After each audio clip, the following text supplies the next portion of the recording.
back. I figured I'll start out with the shout out of channels, as become the tradition around here. Today's shout out is the Okayu channel.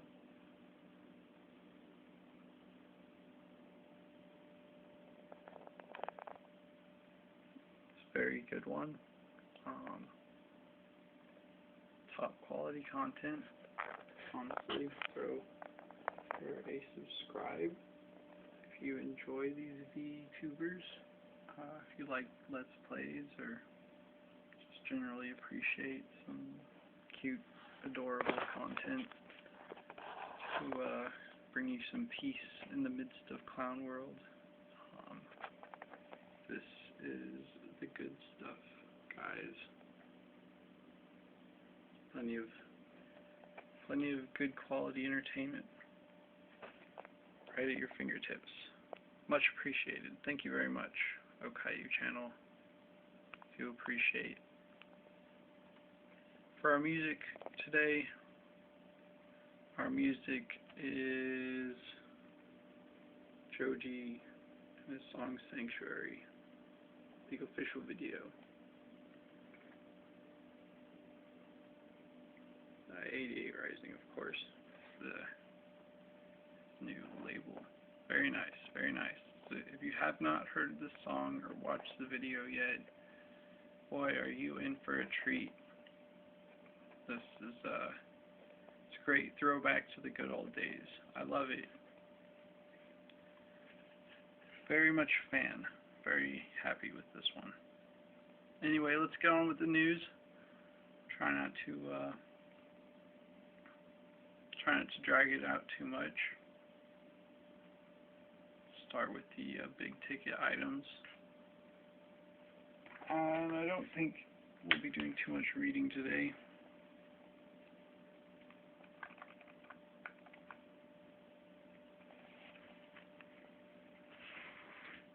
I'm just gonna give you some quick opinions, do some headlines. Joaquin El Chapo Guzman sentenced to life in prison.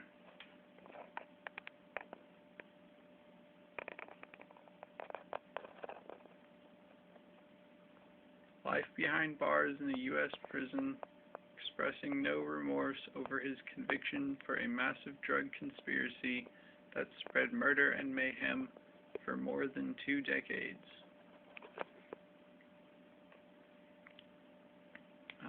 So I'm just gonna, that's the headline. Here's another one. Let's read this one.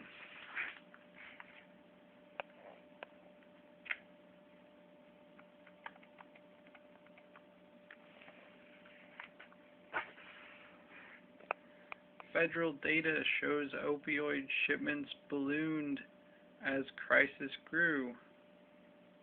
Newly released federal data shows how drug makers and distributors increased shipments of opioid painkillers across the U.S. as the nation's addiction crisis accelerated from 2006 to 2012.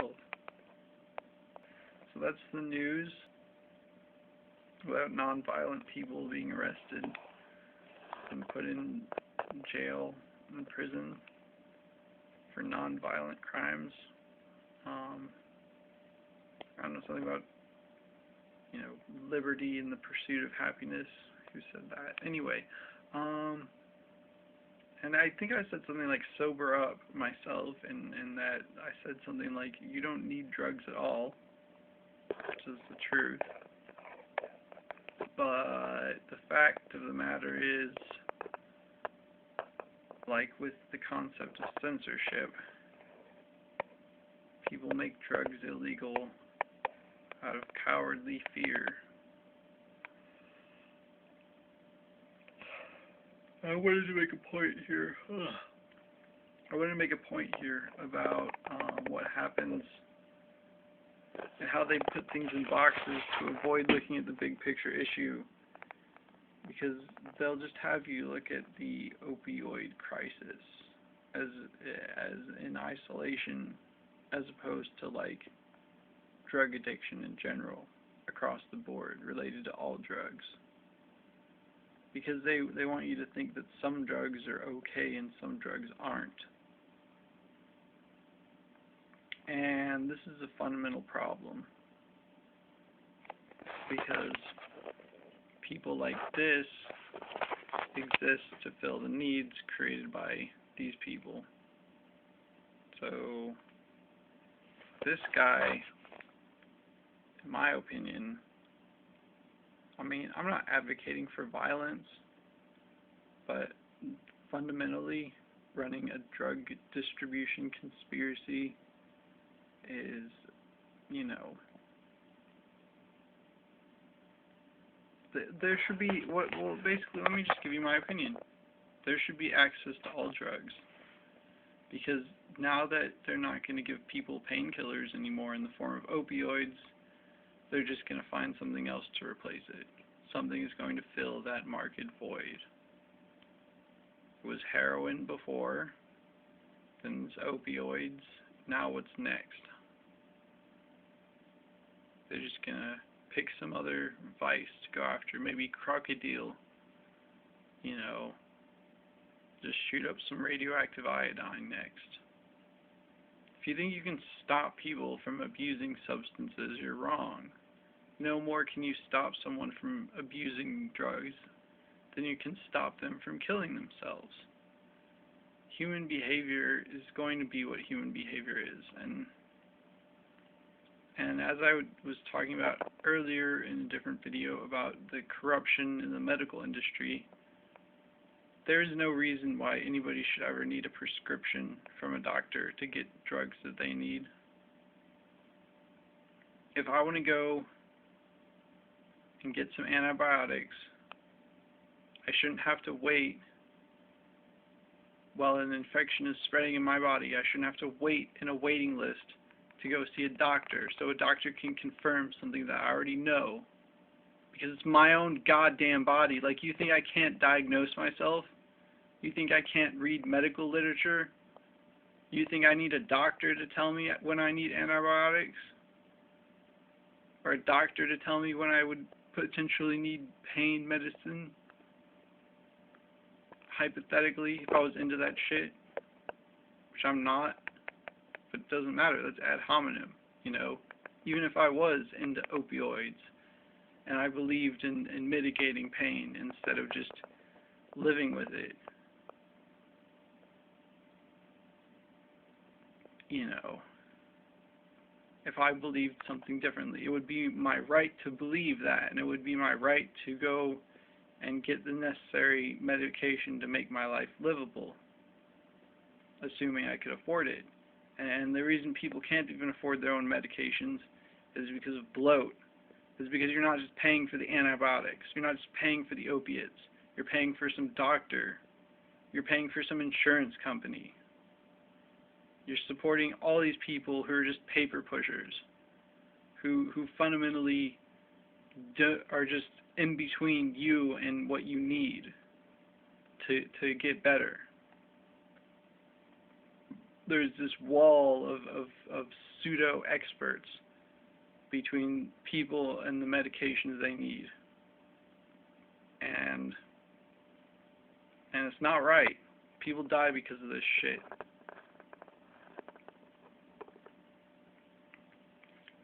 You know, drug conspiracies are created because of drug prohibition.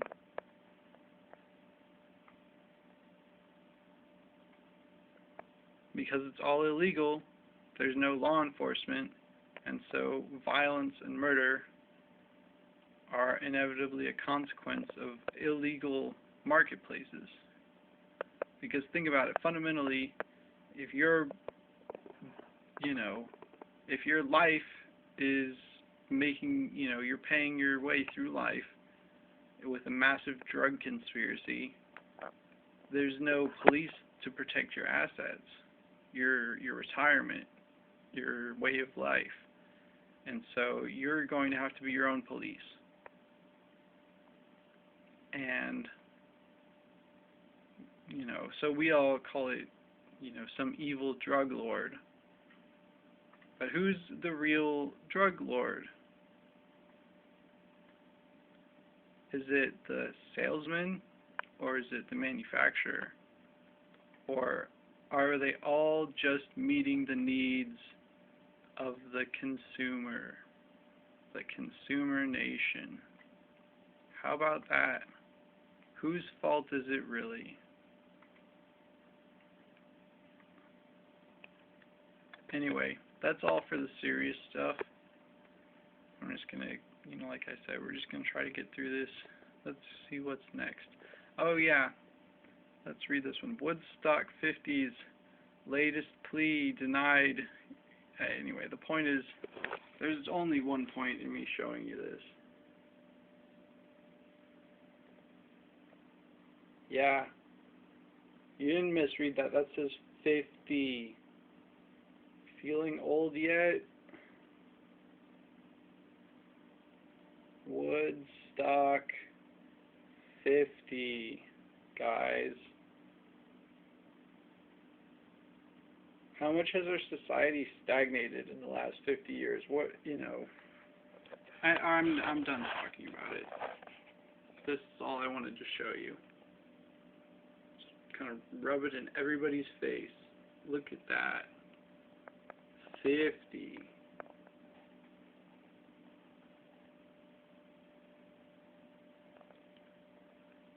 Alright, what's next? Okay. I'll just run down the line and go to the last one. Okay. There's a couple related. Western mass news TV stations off Dish Network amid fee dispute. So, let's skip to the next one. Netflix reports first drop in U.S. users in nearly a decade. For the first time in nearly a decade. Ooh, I wonder if I can fix this.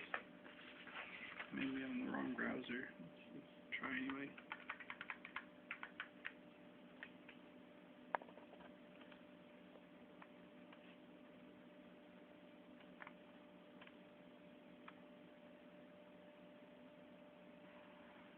There, that looks good. For the first time in nearly a decade, the number of people subscribing to Netflix in the U.S. declined.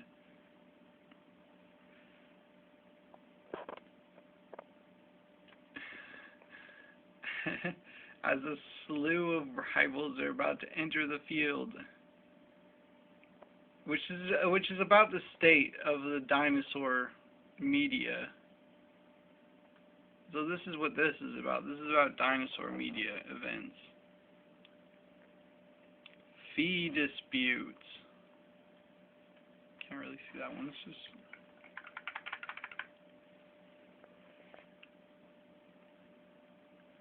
TV stations off Dish Network amid fee dispute. Does it really matter whose TV station it is? So, and then we have Netflix declining, just as rivals are about to jump onto the sinking ship. And so I'm going to do my fundamental opinions on these two articles because they're related. And the fundamental relation is the death of the dinosaur media, the fact that, I know I'm an outlier. I know most people don't run AdBlock and NoScript and Pale Moon and Netscape Navigator. And I know that most people watch advertisements, but still, this is the point, though, is that or people pay for their media. A lot of people are out there still paying for media. When I pay for media, it's not me paying for media, it's donating to artists I like. Because I'm first of all, as you already know, one of the recurring things, I'm poor. And I can't afford much. And also, with the dawn of the internet, I already pay money just to have internet access. And if there's enough entertainment content on the internet with no advertisements and no cost out of pocket other than me just paying for the plug connection in the wall every month. If I can get lifetime upon lifetime upon lifetime of entertainment from the internet without paying a penny out of pocket, why would I pay for Netflix? Why would I ever turn on a TV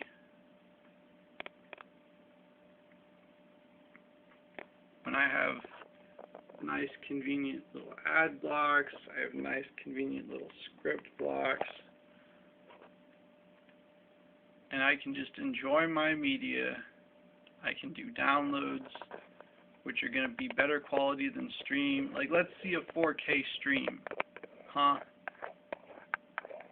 Let's see how many frames per second. Let's see 4K 120 frames per second streaming. Yeah, bullshit. That'll be the day. And even then, the quality is just not going to be there. Hard localization will always provide better media quality than a stream.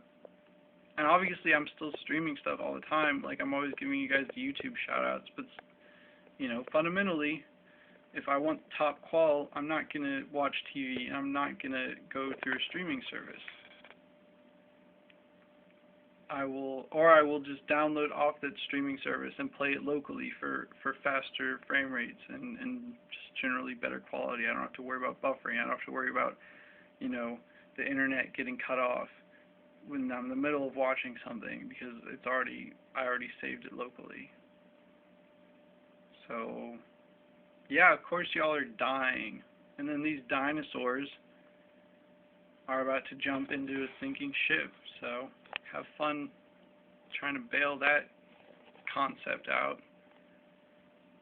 Anyway, enough of me just railing against the buyers of media and not the donators, the patrons like me. I'm worse. I'm not the this is not the demographic you are looking for right here, guys. These are not the demographics that you are looking for. You're not trying to advertise to me because I'm not buying shit. Trust me, all your ads would be wasted on me. So we'll just live and let live on that one. I'm sure there's other points I could make about this, but honestly, just kind of laughing at the normies out there. I'm sorry, guys. Your way of life is slowly changing. Okay, moving on. I just saw this one was just kind of novel. Federal agents investigate chiropractic center at Belgrade and Bozeman locations. It's Montana.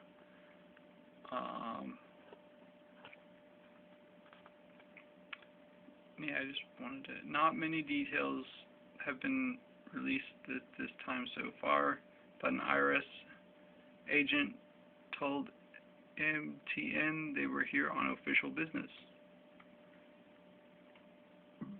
That's all. Official business in Montana. That's the entire article. This one was fun. I might read this whole article. I mean, it's brutal, I'm not like, but still, it was really novel. Like, what a story. 7 semi-trucks rolled over in the last 2 days, the latest Wednesday on 3300 South.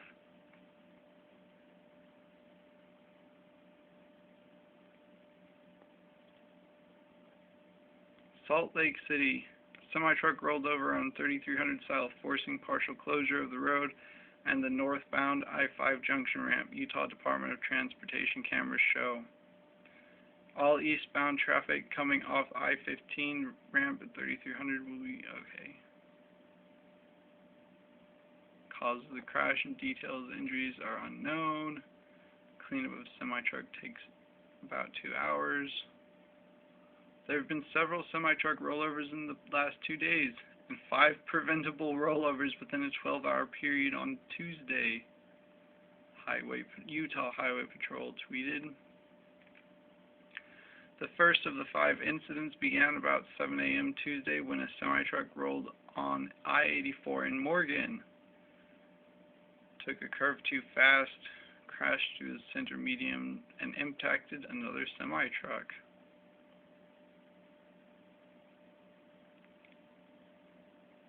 The second happened about 1 p.m. when a semi-truck's trailer separated from the tractor on northbound I-15, 8600 South in Sandy.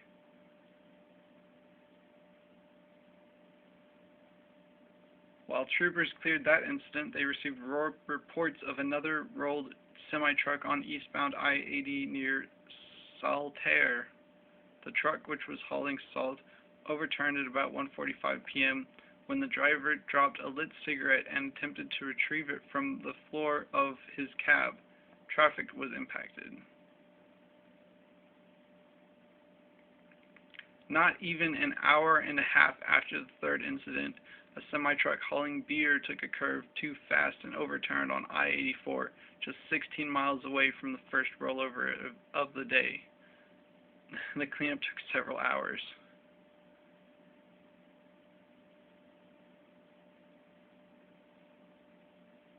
Finally, at 6 p.m., troopers in the Pierce area responded to an overturned semi-truck that was hauling sod on the State Route 191 between Pierce and Duchesne. When it too took a curve at a high rate of speed. Both directions of the freeway were closed. In the case of the detached trailer, UHP reminds drivers of the importance of pre-trip inspection, and in the case of the dropped cigarette, remember nothing is more important than your primary responsibility to operate your vehicle, especially in a commercial motor vehicle. After immediately slowing down and stopping on the shoulder of the interstate, one can safely recover a dropped item. All of these incidents were 100% preventable. The cause of the other 2 semi-truck rollovers has not yet been released. This part at the end was kind of the gem here. UHP urged trucking companies to create safety practices that encourage drivers to avoid feeling like they need to push their semi-truck's capabilities to the limit to meet time constraints on deliveries. You know, our culture of instant gratification and impatience is very unhealthy for everybody involved. And this culture of planned obsolescence and overworking people who have no choice but to work.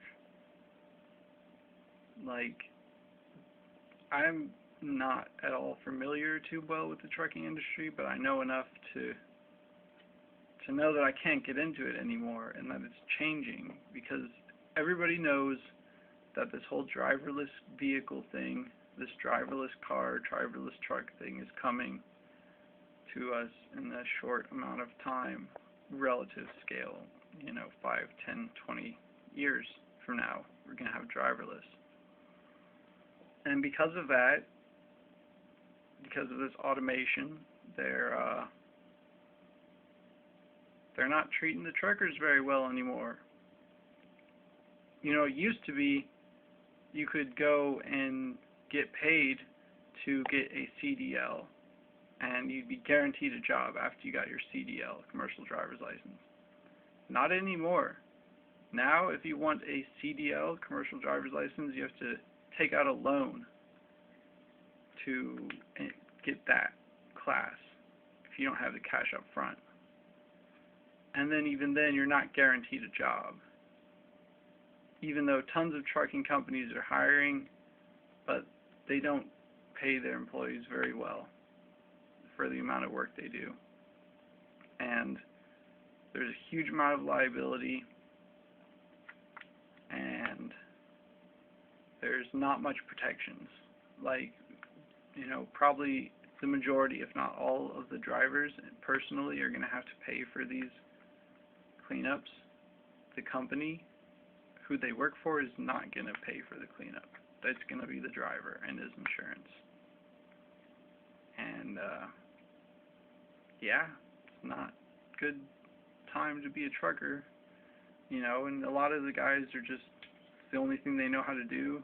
They don't have much, if any, retirement savings, so they gotta do truck driving, even though they are probably maybe not the most physically fit and well suited for the job.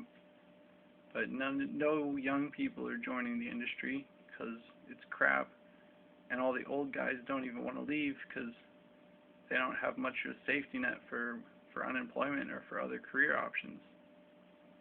So that's just there's long and short of my opinions and thoughts on the trucking industry and this little interesting article. I might, but I can't guarantee you that I'll try and follow up on this Montana story. So far, there's literally nothing we know about it. And I will wrap up today with this. We all love these guys, right? This, I think, is a great news article. I really love how they did this one. Report, how about you tell us the goddamn news for a change? By The Onion. Let's read a little bit of it. Daring you, yes you. Here, this is criticize their font. Daring you, yes you, who thinks they're so smart to show us how you'd fare in the world of rigorous long-form journalism.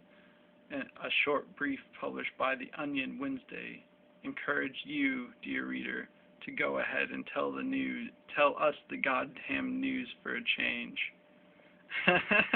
This is great. I'm not going to read the whole thing, so, you know, these guys deserve some clicks for their funny article. But this is, like, spot on. Like, I couldn't agree with the sentiment more. It's kind of what I'm trying to do here, but like I said, my channel, I only have one, I swear. My channel has one theme, and that is not having a theme. This is a variety show, folks. And as you can tell, there's certain patterns emerging, but it's not like, you know, no guarantees around here. This train rolls the way it rolls, guys. But yes, I repeat the sentiment of The Onion. I dare you, viewer, you reader, I dare you to challenge yourself in the world of rigorous long-form journalism.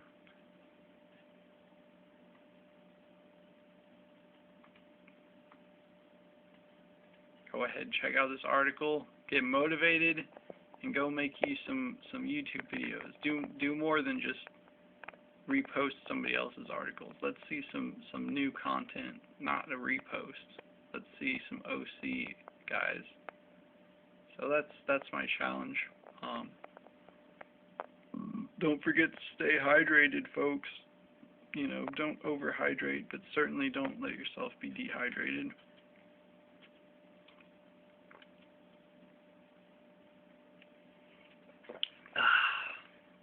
And yeah, take care out there.